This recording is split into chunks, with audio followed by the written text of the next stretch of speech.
यह आपकी राजनीतिक विज्ञान की क्लास है। आज की क्लास में हम एक नए टॉपिक शुरू करने जा रहे हैं, जो कि है राजनीति विकास।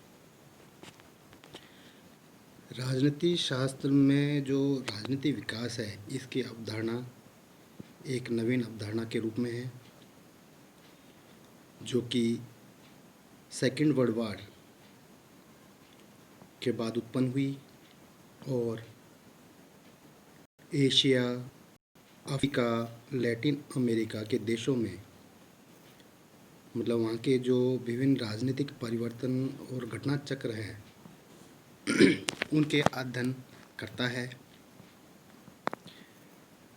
इस उपागम के प्रतिपादकों में Lucian Pye, Almond, Coleman, Riggs, Minor, Weiner, David Apter, Binder आदि प्रमुख हैं।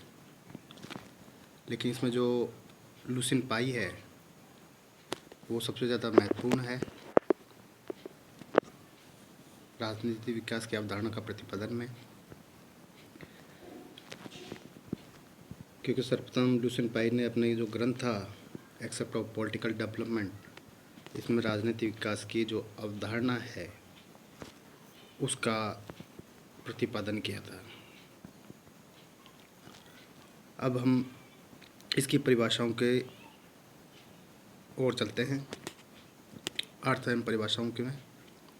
तो जैसे राजनीति शब्द की है, तो उसकी जितनी मतभेद हैं परिभाषा के संबंध में, अर्थ के संबंध में अलग अलग मत हैं सभी विद्वानों के, उसी प्रकार राजनीति विकास के बारे में भी विद्वानों में अलग अलग मत हैं, जिनमें इस्पर्ट, इमर्सन, कोलमैन आदि अनेक हैं।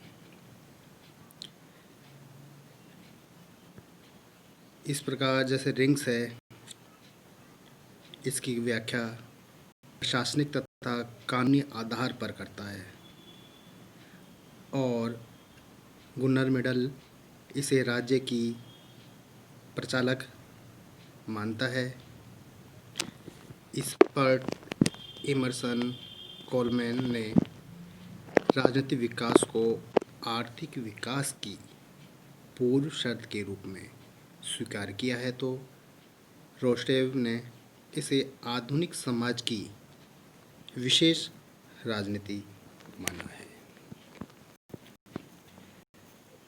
लुसियन पाई के अनुसार राजनीति विकास संस्कृति का विसरण और जीवन के पुराने प्रतिमानों को नई मांगों के अनुकूल बनाने तथा उनके साथ मिलाने व सामंजस्य बिठाने की प्रक्रिया है। राजनीतिक विकास व्यवस्था मॉडल की अपूर्णता के फलस्वरूप यह अस्तित्व में आई, जिसमें राज्यों की राजनीतिक व्यवस्थाओं का अध्ययन परवाणी प्रवेश में किया। इसकी जो अन्य परिभाषाएं हैं,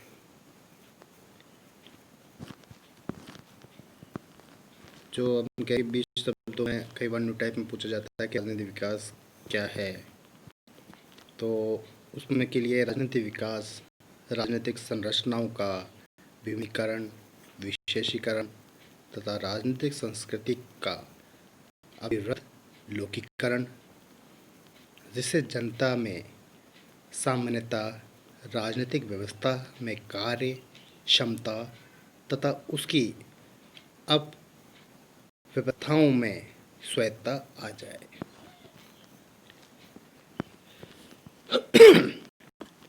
अन्य विचारों के रूप में इसकी परिभाषाएं लें तो जैसे आमंड व पावेल के शब्दों में राजनीतिक विकास राजनीतिक संस्थाओं की अभिवृद्धि, अभिनीकरण, विशेषीकरण तथा राजनीतिक संस्कृति का बढ़ा हुआ लौकिकरण है। जेम्स मैकजी के अनुसार राजनीतिक विकास समाज के उच्च स्तरीय अनुकूल के प्रति अनुकूल होने की क्षमता है। लियोनार्ड के अनुसार राजनीतिक विकास राजनीति के प्रकार और रीति में परिवर्तन लाता है। अतः हम कह सकते हैं कि राजनीतिक विकास वह प्रक्रिया है जिसमें जनता की समानता और राजनीतिक व्यवस्था की कार्य क्षमता तथा उसकी उपव्यवस्थाओं की स्वायत्तता में वृद्धि होती है। अब हम इसके पश्चात इसकी लक्ष्य या विशेषताओं की ओर चलते हैं, जो कि लुसिन पाई है। उसने अपनी पुस्तक the except of political development में राजनीतिक विकास की निम्न लक्षण बताए हैं और लक्ष्य के रूप में उसने कहा है कि लोकतांत्रिक राजनीतिक संस्थाओं का निर्माण इसका लक्ष्य है। लुसिन पाइन ने समानता, क्षमता व विभिन्नीकरण इन तीन जो लक्षण हैं इनको राजनीतिक विकास कहा है। तो हम अब इसके जो लक्षण है, पहला समानता। समानता में जब किसी देश के लोगों के साथ राजनीतिक कानूनी स्तर पर समानता का बर्ताव किया जाता है वो है समानता। जैसे स्त्री पुरुष के मध्य समानता, भर्ती में समानता, धर्म, जाति, लिंग के आधार पर कोई भेदभाव नहीं करना, कानून के समक्ष समानता, विचार अभिव्यक्ति की समानता इत्यादि आती है। पाई ने समानता के अंतर्गत 3 बातें बताई है। समानता का जो पहला मापदंड है वो नागरिकों का सार्वजनिक तथा सामूहिक स्तर पर व्यवस्था में भाग लेना है, जिससे नागरिकों में सक्रियता आ सके। दूसरा, समानता का दूसरा मापदंड है कानूनों का सार्वभौमिकरण होना, अर्थात वे राज्य के सभी नागरिकों पर लागू होता है। तीसरा है समानता का तीसरा मापदंड राज्य के विभिन्न पदों पर भर्ती के समय योग्यता तथा कार्य संपादन के जो संपादन है उसका आधार बनाया जाए। ये 3 इनके बातें बताई हैं समानता में। जो ये तीनों मापदंड है उसे ज्ञात किया जा सकता है कि किस व्यवस्था में समानता का सिद्धांत कितना लागू है या नहीं। दूसरा पॉइंट जो आता है वो है क्षमता। जो राजनीतिक व्यवस्था है उसके अंतर्गत आने वाली जितनी भी समस्याएं, संकटें, चुनौतियों से सामना करने की जो क्षमता है, अर्थात जो राज्य व्यवस्था की क्षमता में वृद्धि करना, यही क्षमता है। जैसे मांगों का समुचित समाधान, विवादों का तर्कसंगत समाधान, प्रशासकीय निपुणता व कार्यकुशलता इत्यादि आती हैं।